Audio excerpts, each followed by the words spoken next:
Hello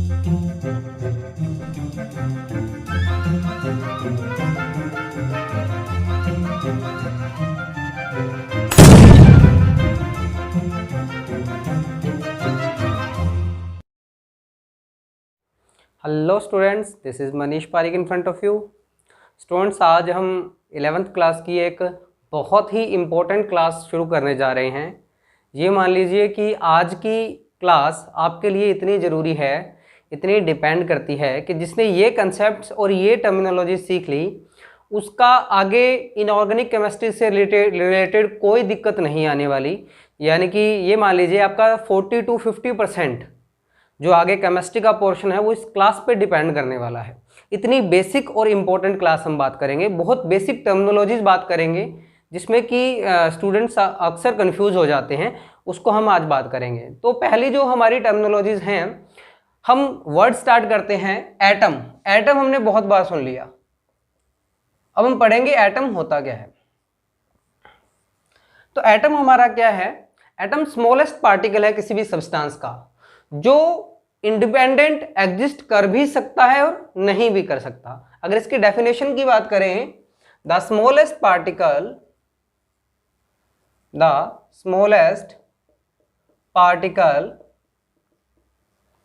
of substance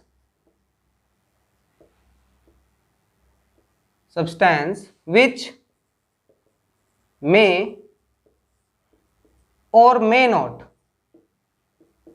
have independent existence।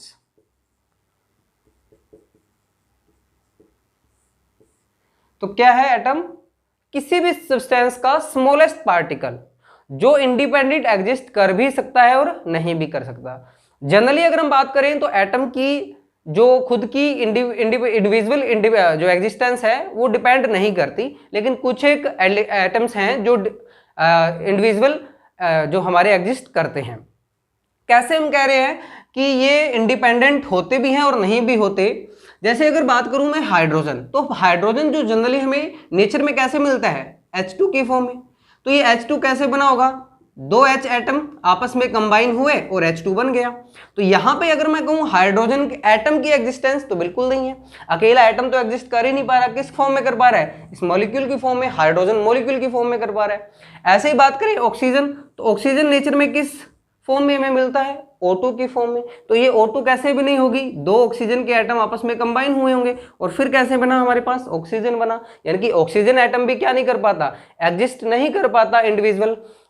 ठीक है। और हम बात करें क्लोरीन Cl2, ये कैसे बने होंगे? जब दो Cl एटम आपस में एग्जिस्ट करते हैं तब हमारे पास Cl2 बनता है। यानी कि बहुत सारे ऐसे मॉलिक्यूल्स हैं जिनके एटम जो हैं वो खुद से इंडिपेंडेंटली एग्जिस्ट नहीं कर पाते। लेकिन हमने डेफिनेशन में क्या लिखा है? मे और मे नॉट, इंडिपेंडेंट एग्जिस्ट कर भी सकता है और नहीं भी।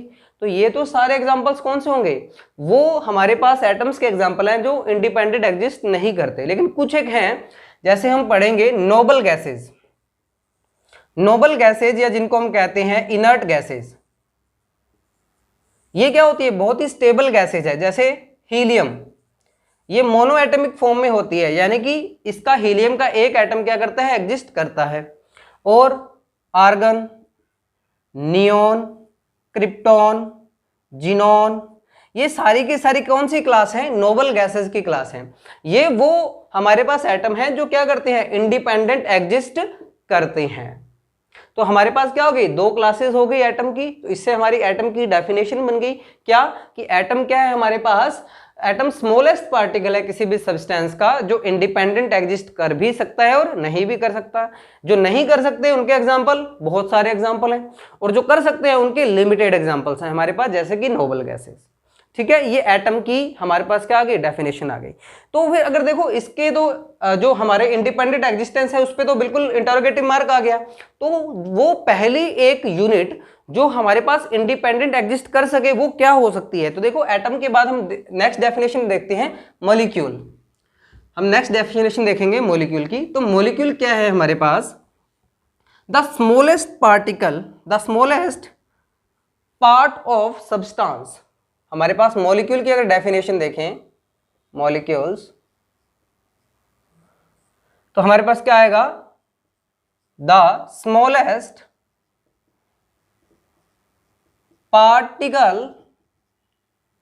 particle of substance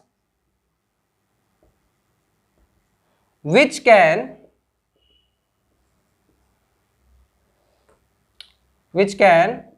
independent existence, या फिर हम लिख सकते हैं which have independent existence। तो किसी भी सब्सटेंस का वो स्मॉलेस्ट पार्टिकल जो 100% अकेला एग्जिस्ट कर सकता है उसको हम क्या कहते हैं, मॉलिक्यूल कहते हैं। जैसे हमने अभी पढ़े ना H2, Cl2, O2, N2, ये सारे के सारे क्या हैं, मॉलिक्यूल्स हैं। किन से बने हैं, ये एटम से बने हैं। तो इनकी क्या करते हैं, ये इंडिपेंडेंट एग्जिस्ट कर सकते हैं, तो इनको हम क्या कहते हैं, मॉलिक्यूल। जैसे और मॉलिक्यूल H2O, और हमारे पास हम बात करें O3 ओजोन, और मॉलिक्यूल की बात करें NH3 अमोनिया, ये सारे के सारे क्या हैं, ये एग्जिस्ट कर सकते हैं। यानी कि एक NH3 का मॉलिक्यूल एग्जिस्ट कर सकता है, एक वाटर का मॉलिक्यूल एग्जिस्ट कर सकता है। तो स्मॉलेस्ट पार्टिकल ऑफ सब्सटेंस जो एग्जिस्ट कर सकती है इजीली, उसको हम क्या कहते हैं, मॉलिक्यूल कहते हैं। अब मॉलिक्यूल भी दो तरीके के होते हैं। कौन कौन से मॉलिक्यूल होते हैं हमारे पास, दो तरीके के। एक होते हैं homo atomic molecules, homo atomic molecules, और एक होते हैं हमारे पास hetero atomic molecules, hetero atomic molecules. तो होमो मीन्स क्या होता है, सेम। हेटेरो मीन्स क्या होता है, डिफर। तो ऐसे मॉलिक्यूल्स जिनमें एटम सभी क्या हो, सेम हो, उनको हम क्या कहते हैं, होमो एटॉमिक मॉलिक्यूल्स। जैसे H2, दोनों एटम कौन से हैं, हाइड्रोजन के ही हैं, तो ये कौन से हो गया, होमो एटॉमिक मॉलिक्यूल्स। जैसे O2, N2, O3 ओजोन, सारे के सारे एटम किसके हैं, ऑक्सीजन के। तो ऐसे मॉलिक्यूल्स जिनमें सारे एटम कैसे हों, सेम हो, सिमिलर हो, तो उनको हम क्या कहते हैं, होमो एटॉमिक मॉलिक्यूल्स। दूसरे हेटेरो एटम कौन से होंगे, जिनमें क्या होंगे, एटम्स डिफरेंट टाइप के होंगे। जैसे वाटर हमने बात की, तो वाटर में क्या क्या है हमारे पास, ऑक्सीजन है और क्या है हमारे पास, हाइड्रोजन है। तो ये दो टाइप के एटम से मिलकर बना है, इसलिए क्या है, हेटेरो एटॉमिक मॉलिक्यूल। अमोनिया, इसमें क्या है, नाइट्रोजन भी है और हाइड्रोजन भी है, तो दो अलग अलग एटम से मिलकर कंबाइन होकर ही बना है मॉलिक्यूल, तो ये क्या है, हेटेरो एटॉमिक मॉलिक्यूल्स। तो ये बेसिक टर्मिनोलॉजीज थी, हमारे दिमाग में बिल्कुल क्रिस्टल क्लियर होना चाहिए कि एटम क्या है और मॉलिक्यूल क्या है। मॉलिक्यूल किससे बनते हैं, एटम से बनते हैं। अगर वो मॉलिक्यूल जो बना है वो सारे के सारे सेम ही एटम है तो उसको कहेंगे होमो एटॉमिक, और वो अलग अलग है, डिफर हैं एक दूसरे से, तो उसको हम क्या कहेंगे, हेटेरो एटॉमिक मॉलिक्यूल्स। अच्छा, ये दोनों पार्ट किसके हैं, दोनों मैटर के पार्ट है। मैटर ही तो है जो कुछ, अगर किसी में क्या होता है, स्पेस होता है, ऑक्यूपाई करते हैं, और क्या होता है, मास होता है, तो उसको क्या कहते हैं, मैटर है। तो ये क्या है, मैटर के टाइप ही तो है। अगर हम मैटर के टाइप हैं तो इसके अंदर हम एटम्स और मॉलिक्यूल्स के मास की बात करते हैं, भी भाई एटम का मास कितना होता है, मॉलिक्यूल का मास कितना होता है। ठीक है, अब हम बात करेंगे इनके मासेस की, कि इनका मास कैलकुलेट कैसे करते हैं। देखो, आज अगर हम बात करें मॉडर्न एरा के अंदर, तो आज तो हमारे पास ऐसे बहुत सारे ऑपरेटर्स हैं, मशीनरीज हैं, है ना, जिससे हम क्या कर सकते हैं, कैलकुलेट कर सकते हैं बिल्कुल माइन्यूट सा मास भी। लेकिन जब काफ़ी साल पहले की बात है, 100-200 साल पहले की बात है ना, तो उस समय हमारे पास इतने ऑपरेटर्स थे नहीं, इतने मशीनरीज नहीं थी, तो फिर मास कैसे कैलकुलेट करेंगे। बिल्कुल छोटा सा, जैसे एटम का, एक एटम कितना है, बिल्कुल छोटा सा है, उसका मास कैसे कैलकुलेट करेंगे भाई। तो उस समय लगते थे जुगाड़। आज तो हमारे पास क्या है, ऑपरेटर्स है, उस समय लगते थे जुगाड़, कि कैसे हम किसी को एक तरीके से जुगाड़ करके या एक किसी को रेफरेंस करके हम बात करते हैं। तो हमारे पास जो हमारा नेक्स्ट टॉपिक है वो है एटॉमिक मास, या आप इसको एक और शब्द भी बोल सकते हो, relative atomic mass. Relative atomic mass, बताऊंगा मैं रिलेटिव क्यों लिख रहे हैं हम एटॉमिक मास। समझना, हमने एटम के मास को कैसे कैलकुलेट किया शुरुआत के अंदर। आज तो हमारे पास ऑपरेटर्स आ गए, हम बात करेंगे कि आज अगर हम कैलकुलेट करते हैं तो कैसे कैलकुलेट करते हैं, लेकिन शुरुआत बता रहा हूं भी, एक बिल्कुल छोटा सा एटम जो बिल्कुल दिख भी नहीं सकता नेक्ड आई से, उसको कैसे हमने कैलकुलेट किया होगा। तो देखो, उसके लिए क्या था हमारे पास, जैसे आज मैं कहूं कि किसी चीज को वेट करना है, मान लीजिए कोई बुक है, मान लीजिए ये बुक है मेरे पास, इसको वेट करना है, तो मान लीजिए आप कहोगे सर इसका वेट किया हमने 1 kg आया इसका वेट, तो कैसे निकाला 1 kg आपने कहा भी मैंने वेट रखा बैलेंस में, एक तरफ 1 kg का रखा बाट, दूसरी तरफ ये बुक रखी, बैलेंस हो गए। किसने बताया कि उस बाट का वेट 1 kg है? वो कैसे डिसाइड किया आपने? क्योंकि वो हम मान के चल रहे हैं। शुरुआत में किसी ने कह दिया, जब वेट की बात आई भी भाई इस वेट को आप 1 kg मानोगे, तो हमारा वो क्या हो गया? रेफरेंस हो गया। तो इसी तरीके से हम शुरुआत में क्या करते हैं, हर चीज को रेफरेंस लेके मान लेते हैं भी इसको रेफरेंस माना। जैसे मान लीजिए 1 kg था, शुरुआत कैसी हुई होगी? मान लीजिए कोई ब्लॉक था इतना बड़ा, वेट करना था किसी चीज का, इस ब्लॉक को कह दिया गया कि ये रेफरेंस है भाई, इससे हम कोई भी चीज क्या करेंगे? वेट करेंगे। मान लीजिए मेरा वेट करना था, तो मेरा वेट करना था तो 1 ब्लॉक रखा, 2 ब्लॉक रखे, 3 ब्लॉक रखे, मान लीजिए 50 ब्लॉक रखे ऐसे, तो मेरा वेट कितना हो गया? Equals to 50 blocks. अब इस ब्लॉक्स को यूज करना, तो ब्लॉक्स को एक यूनिट कन्वर्ट कर दिया कि हमने मान लिया कि इस ब्लॉक का वेट कितना था? 1 kg, तो मेरा वेट कितना हो गया? 50 kg। तो हमने रेफरेंस ली ना वेट करने के लिए किसी चीज की। तो जब एटॉमिक मास की हमें बात आई भी एटॉमिक मास कैसे करोगे भाई, तो हमें क्या करना था? कोई रेफरेंस लेनी थी, किसी एक को तो बेस मानना था जिसके कंपैरेटिव में हम बता सके कि मास कितना है। तो वो हमारे पास यूनिट क्या थी, इसीलिए हम इसको क्या कहते हैं? एटॉमिक मास या रिलेटिव एटॉमिक मास। मतलब रिलेटिव है ये सारी की सारी। अगर मैं कह रहा हूं कि मेरा वेट 70 kg है, तो किसके रिलेटिव? वो जो 1 kg का ब्लॉक था उसके रिलेटिव 70 गुना ज्यादा मेरा मास है। तो ये क्या है? सारी रिलेटिव थिंग्स हैं। तो वैसे ही एटॉमिक मास भी क्या होगा? रिलेटिव होगा। अब रिलेटिव होगा किससे? देखो शुरुआत की बात करें तो शुरुआत में तो बहुत पहले हाइड्रोजन को बेस माना गया, फिर ऑक्सीजन को बेस माना गया, तो वो बाद में सारे के सारे क्या हो गए? नेग्लेक्ट हो गए। लेकिन आज हम बात करें कि आज हमारे लिए बेस क्या होता है, तो हम बेस मानते हैं, अगर मैं एटॉमिक मास की बात करूं तो एटॉमिक मास के लिए हम बेस मानते हैं 1/12 मास of 1 carbon 12 atom. 1 carbon 12 atom ये हमारा क्या थी? एक यूनिट थी, एक बेस था कि 1/12 part of mass of 1 carbon atom, 1 carbon 12 atom. अब कार्बन 12 क्या होते हैं? आइसोटॉप्स होते हैं बहुत तरीके के, आपको पता है। जैसे हाइड्रोजन के आइसोटॉप्स कितने होते हैं? 3 होते हैं, 1s1, 1s2, 1s3, है ना। ये होता है हमारे पास प्रोटियम, ये ड्यूटेरियम, ये ट्राइटियम। वैसे कार्बन के भी होते हैं C612, C613। तो ये 12 वाला आइसोटॉप था। कह दिया गया भी कार्बन 12 के 1 एटम का 1/12 मास होगा, वो हमारी क्या हो जाएगी? यूनिट हो जाएगी। इसके कंपैरिजन में हम देखेंगे किसी का भी एटॉमिक मास कितना है। तो मान लीजिए मैंने नाइट्रोजन एटम को कैलकुलेट किया, mass of nitrogen atom, mass of nitrogen atom, तो मेरे पास क्या आया? मान लीजिए आ गया ये 14 into 1/12 into mass of 1 carbon 12 atom. फिर मान लो मैंने किसका किया? Mass of oxygen atom calculate किया, तो ये आ गया 16 into 1/12 into mass of 1 carbon 12 atom. और हम किसका बात करें? और कोई भी मास ले लो, जैसे मास ऑफ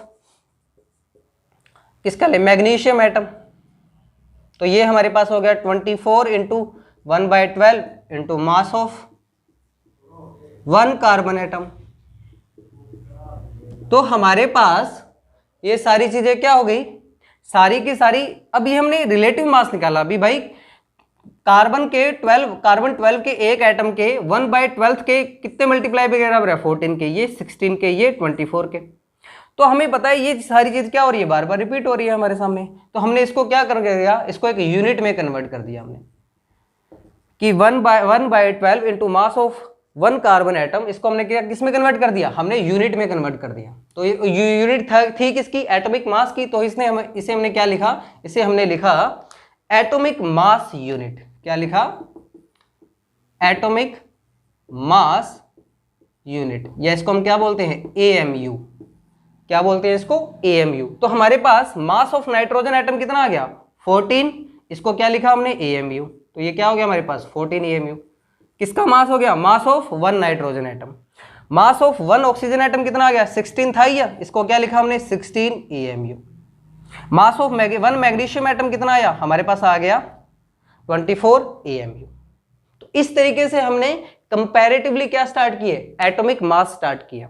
तो अगर एटॉमिक मास की डिफाइन की बात करूं, मैं डेफिनेशन की बात करूं जो बुक्स के अंदर दे रखी हैं, तो देखो वो क्या दे रखी है हमें एटॉमिक मास की यूनिट, वो हमारे पास है the quantity of mass equal to 1/12 of the mass of an atom of carbon 12। तो हमारे पास क्या डेफिनेशन है, देखो यही दे रखी है, the mass of an atom, the quantity of mass equal to 1/12 of the mass of an atom of carbon 12। ये हमारी क्या होती है, इसकी यूनिट हो जाती है एटॉमिक मास की।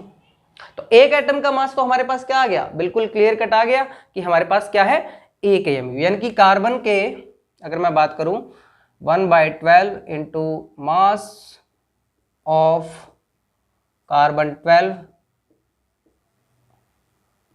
मास ऑफ 1 कार्बन 12 एटम, इसको हमने क्या लिख दिया 1 AMU लिख दिया। ये हमारी यूनिट हो गई 1 एटॉमिक मास यूनिट। अब देखो जब हमने इसको कैलकुलेट किया, अब जो हम देखो हमारे पास जो प्रेजेंट में जो हमारे ऑपरेटर्स हैं जिससे हम वेट कैलकुलेट करते हैं, वो क्या होता है, हमारे पास होती है मास स्पेक्ट्रोस्कोपी। क्या होती है, मास स्पेक्ट्रोस्कोपी। इससे हम किसी भी माइन्यूट सा मास भी कैलकुलेट कर सकते हैं। कौन सा ऑपरेटर्स होता है हमारे पास, मास स्पेक्ट्रोस्कोपी, ठीक है, इससे हम कैलकुलेट करते हैं। तो जब हमने इस AMU को 1 AMU को कैलकुलेट किया तो हमारे पास मास अप्रोक्सीमेट कितना आया 1 AMU का, ये आया ग्राम्स के अंदर 1.66 इंटू 10⁻⁻24 ग्राम। तो यानी कि 1 AMU 1 एटॉमिक मास यूनिट अगर ग्राम में होता है तो हमारे पास कितना होता है 1.66 इंटू 10⁻24 ग्राम। ये हमारे ग्राम में आ गया। अब देखो अगर मेरे को नाइट्रोजन का बताना है, मास ऑफ 1 नाइट्रोजन एटम, तो कितना आया था हमारे पास 14 AMU। तो अब ग्राम में बताना होगा तो 14 इंटू 1.66 इंटू 10⁻⁻24 ग्राम। ऑक्सीजन एटम 1 ऑक्सीजन एटम का मास कितना आएगा 16 AMU। तो AMU की जगह क्या लिख सकता हूं 16 मल्टीप्लाई बाय 1.66 इंटू 10⁻⁻24 ग्राम। अगर मेरे को लिखना है 1 मैग्नीशियम एटम तो मेरे पास क्या आएगा 24 AMU। तो मेरे पास क्या आएगा 24 इंटू 1.66 इंटू 10⁻⁻4 ग्राम। तो ये तो क्या थे इसकी एटॉमिक मास यूनिट थी, या फिर किसी भी एटम का किसी भी 1 एटम का, किसी भी एलिमेंट के 1 एटम का मास हम इस तरीके से निकालते हैं AMU के अंदर। तो ये क्या था हमारा एटॉमिक मास और रिलेटिव एटॉमिक मास। अब एक और नई टर्म आई हमारे पास इसके बाद में, रिलेटिव एटॉमिक मास या एटॉमिक मास के बाद हमारे पास एक टर्म आई क्या, मोलर एटॉमिक मास, या हम इसको कहते हैं मोलर मास। क्या टर्म आई हमारे पास, मोलर एटॉमिक मास, या इसको कहते हैं मोलर मास, मोलर मास। तो यहां पे एक छोटा सा टर्म हमें समझना पड़ेगा। तो नेक्स्ट हमारी जो टर्म है वो हमें समझनी है, हमारे पास क्या है मोलर एटॉमिक मास या फिर मोलर मास। इसको समझने के लिए हमें एक टर्म समझनी पड़ेगी जो होता है मोल। ये वर्ड हमें समझना पड़ेगा। तो अभी के लिए हम ये समझते हैं कि एक मोल क्या है, एक मोल एक क्वांटिटी है। क्या क्वांटिटी है वो 6.022 इंटू 10⁻23 पार्टिकल, ये क्वांटिटी है। यानी कि मैं कह रहा हूं कि एक मोल का मतलब पार्टिकल्स। अब पार्टिकल्स जनरली अगर हम केमिस्ट्री में बात करें तो हमारे कल पार्टिकल्स क्या हो सकते हैं, कोई भी क्या होगा एटम हो सकता है, और मॉलिक्यूल्स हो सकते हैं, और हमारे पास क्या हो सकते हैं आयंस हो सकते हैं, ये सारी चीजें हो सकती हैं। अब मान लीजिए, अब सीधी सी मतलब है, अगर मैं कहूंगा एक मोल, तो एक मोल का सिंपली मीन्स क्या है 6.022 इंटू 10⁻23।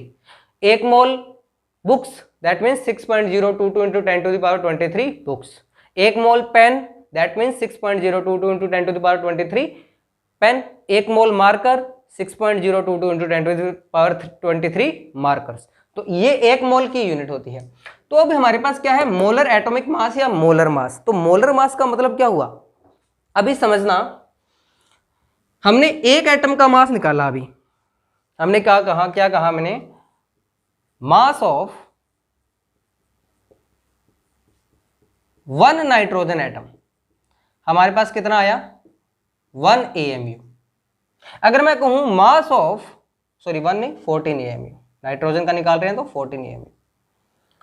तो हमारे पास मास ऑफ, अगर मैं कहूं 1 मोल नाइट्रोजन एटम, तो क्या हो जाएगा? 1 मोल का मतलब क्या हो गया? अब इसको हम शॉर्ट में एब्रीवेट करते हैं Na। Na इसका एक और नाम होता है, इसको हम बोलते हैं एवोगैड्रो नंबर।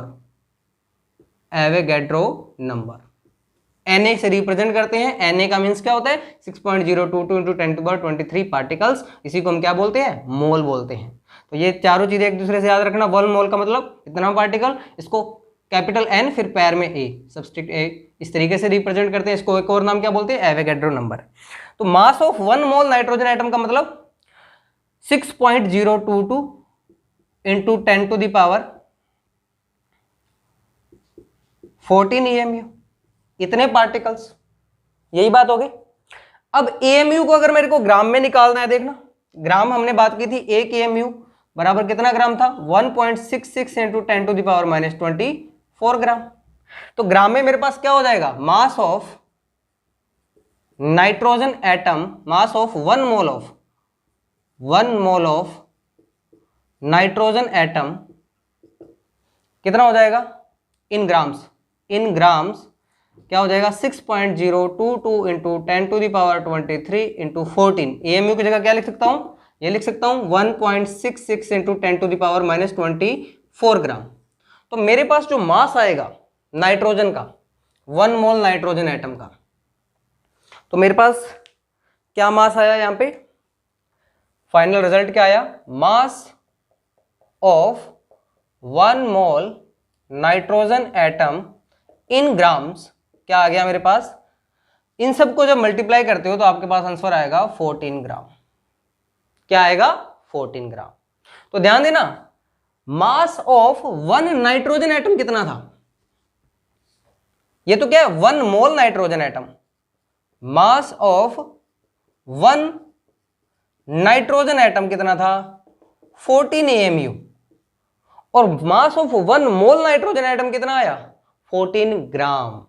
तो इसमें नंबर तो सेम है, बस क्या हो रही है? यूनिट बदल रही है। बस यहां से ये कंसेप्ट शुरू हो जाता है। AMU लिखा हुआ देख लो, ग्राम लिखा हुआ देख लो, एटॉमिक मास लिखा हुआ देख लो, ग्राम एटॉमिक मास लिखा हुआ देख लो, मॉलिक्यूलर मास लिखा हुआ देख लो, इसका कंसेप्ट समझना। अब देखो क्या है मेरे पास नाइट्रोजन है, इसको दो तरीके से रिप्रेजेंट कर सकता हूं, 14 AMU, और मैं क्या लिख सकता हूं? 14 ग्राम। तो जैसे ही मेरे यूनिट दिखे ना AMU और ग्राम, मुझे क्लिक होना चाहिए। क्या क्लिक होना चाहिए? 14 AMU means mass of 1 nitrogen atom. सिर्फ एक नाइट्रोजन एटम का मास कितना होता है? 14 AMU। और 14 ग्राम अगर दिख रहा है तो इसका मतलब क्या है? मास of 1 mole nitrogen atom. 1 moles में कितने नंबर थे? 1 मोल में नंबर थे हमारे पास 0.622 × 10⁻23 एटम्स। तो यानी कि इतने एटम्स का मास कितना होगा? 14 ग्राम। और एक एटम का मास कितना होगा? 14 AMU। तो ये दो टर्मिनोलॉजी अच्छे से समझ लेना। AMU means atomic mass unit, सिर्फ एक एटम का मास। मोलर मास मींस 1 मोल एटम्स का, या 1 मोल मॉलिक्यूल्स का, या 1 मोल आयंस का मास। 1 मोल के अंदर नंबर कितने होते हैं? Na नंबर, यानी कि एवोगैड्रो 6.022 × 10⁻23 एटम्स। तो ये ध्यान रखना, ग्राम के अंदर इसको हम ग्राम मोलर मास भी बोल देते हैं। क्या बोल देते हैं इसको? मोलर मास को ग्राम मोलर मास। क्या बोल देते हैं? ग्राम मोलर मास। इन टर्मिनोलॉजीज को समझ लेना, यहां से क्वेश्चन आते हैं कंपटीशन में, यहां से क्वेश्चन पूछे जाते हैं, न्यूमेरिकल्स पूछे जाते हैं। आपको एक एटम का दे दिया, आपको मोलर मास पूछ लिया, या पार्टिकल्स के नंबर पूछ लिए, इस तरीके से क्वेश्चन आते हैं। जब मोल कंसेप्ट आगे पढ़ेंगे तब अपने कन्वर्जन भी सीखेंगे। तो ये बेसिक कंसेप्ट था हमारे पास एटम से रिलेटेड। किसकी बात चल रही थी? सिर्फ एटम की बात चल रही थी, अभी मॉलिक्यूल्स की बात नहीं की हमने। समझ में आ गया? एटॉमिक मास किस किस यूनिट में हो सकता है? AMU में हो सकता है और ग्राम में हो सकता है। AMU में कब होगा? जब एक सिंगल एटम की बात करेंगे। ग्राम में कब होगा? जब हम 1 मोल एटम्स की बात करेंगे, यानी कि 6.022 × 10⁻23 एटम्स की बात करेंगे, तब उसको किस में लिखेंगे? ग्राम में लिखेंगे। उसको क्या कहते हैं? ग्राम एटॉमिक मास, ग्राम मोलर मास बोल देते हैं। ठीक है। अब नेक्स्ट, ये तो एटम की बात हो गई, अब मॉलिक्यूलर मास की बात करते हैं। मॉलिक्यूल्स भी पढ़े थे हमने, अब हम बात करते हैं मॉलिक्यूलर मास।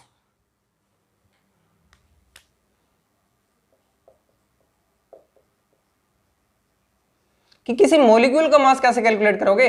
एटम का तो देख लिया हमने, एटम के लिए तो हमने क्या ले लिया, कार्बन 12 को बेस ले लिया।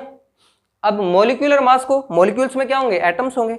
तो सिंपल सी बात है, अगर मैं बात करूं किसकी, मॉलिक्यूलर मास की, तो यहां पे मॉलिक्यूलर मास क्या हो जाएगा, सम